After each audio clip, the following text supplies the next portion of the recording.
Alonso, qui est constructeur ici au championnat du monde à Pratoni del Vivaro. C'est tous les obstacles?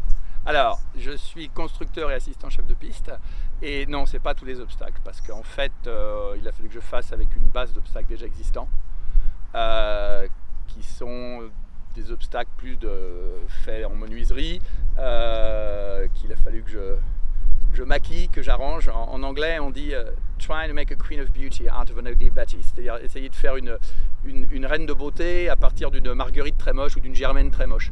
Donc il y avait des trucs qui étaient très basiques que j'ai maquillés du mieux que j'ai pu et des choses que j'ai construites. En fait, moi, ce que j'ai construit, c'est des choses comme ça pour essayer de faire un peu le contrepoids. J'ai essayé de construire des choses naturelles. Ce que vous verrez sur le parcours, qui est fait plutôt de gros troncs et tout, c'est plutôt ma construction. Et la menuiserie, c'était des obstacles qu'on avait déjà existants. Parce que ce qu'il faut savoir ici, la particularité, c'est que c'est les championnats du monde. Donc on se dit qu'il y a beaucoup d'argent, il y a un budget qui est très lourd, c'est vrai, parce que c'est pas un secret, il y a un budget qui est de 6 millions. Mais ce qu'il faut savoir, c'est que quand on a 6 millions et qu'on est sur une structure déjà existante, on peut utiliser ces 6 millions pour le sport. Ici, cette structure, elle était quasiment plus existante, puisqu'elle a été, pour des raisons diverses, abandonnée au milieu des années 2000, on va dire. C'est une structure qui a été abandonnée, pillée. Ils ont arraché tout, les portes de boxe, les tuyaux, les machins. Donc il a fallu réinvestir beaucoup d'argent pour remettre la structure à niveau. Donc le budget a été majoritairement dans la remise à niveau des écuries, l'électricité, l'eau, les carrières. Ce qui fait que paradoxalement, on s'est retrouvé avec un budget cross pas énorme. Et donc il faut faire un peu de magie dans ces cas-là. Mais j'adore faire ça. Bon, le résultat est là en tout cas. Ça, je sais pas, c'est pas à moi de le dire. Ça sera aux chevaux d'abord et aux spectateurs après. Mais en tous les cas, voilà. Et je dis bien on, et ça c'est une autre chose que j'aimerais bien développer, on a fait de notre mieux. Tout ça pour un cross qui est quel niveau de difficulté? Parce qu'on entend tout. Alors on entend tout, mais en fait il n'y a qu'un règlement. C'est comme toujours, on entend tout, mais pas nécessairement les bonnes choses. Les Jeux Olympiques, comme les championnats du monde, se courent sur un 4 étoiles long, et pas un 5 étoiles. 5 étoiles, c'est badminton, Burley, Adélaïde, Pau et les autres. Championnat du monde et Jeux Olympiques, c'est un 4 étoiles long. D'antan, c'était 4 étoiles, mais de l'ancien. Voilà, c'est 4 étoiles de l'ancien temps, mais maintenant c'est 4 étoiles New Money. Donc c'est 4 étoiles, donc c'est pas 5 étoiles. Donc les gens qui disent que c'est 5 étoiles, c'est pas le cas.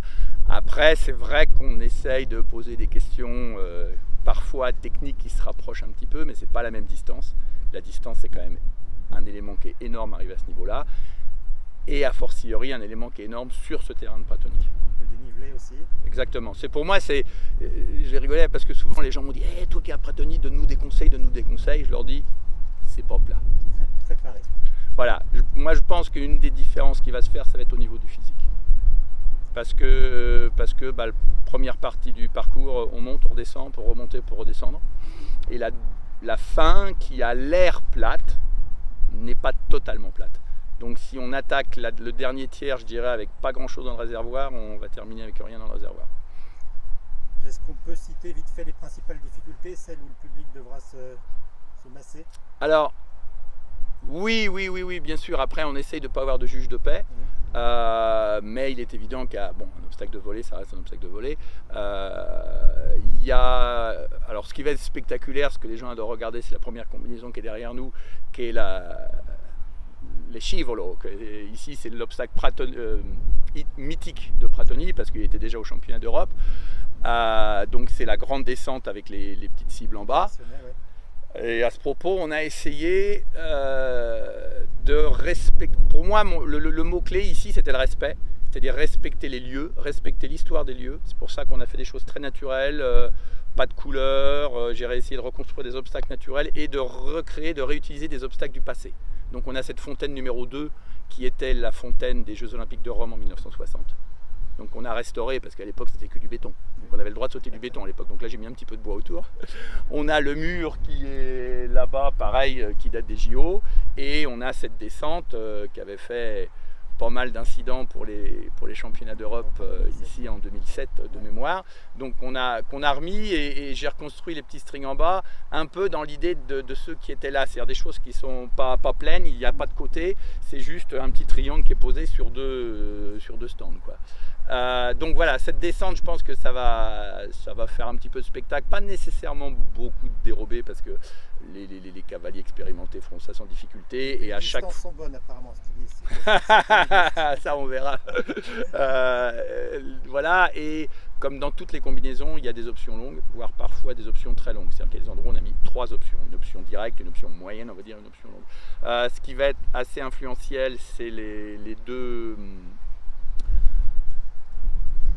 Je trouve le mot en italien, en français. Les deux pointes, voilà, les 2 pointes qui sont derrière moi là-haut, sur l'option directe, où là, tout est fait pour qu'il y ait un petit zip sur la sortie, parce que le terrain est comme ça, parce qu'il faut vraiment sauter la première en avogue, monter la première foulée, tourner, ajuster. Ça, je pense que ça va peut-être faire un petit peu d'incident.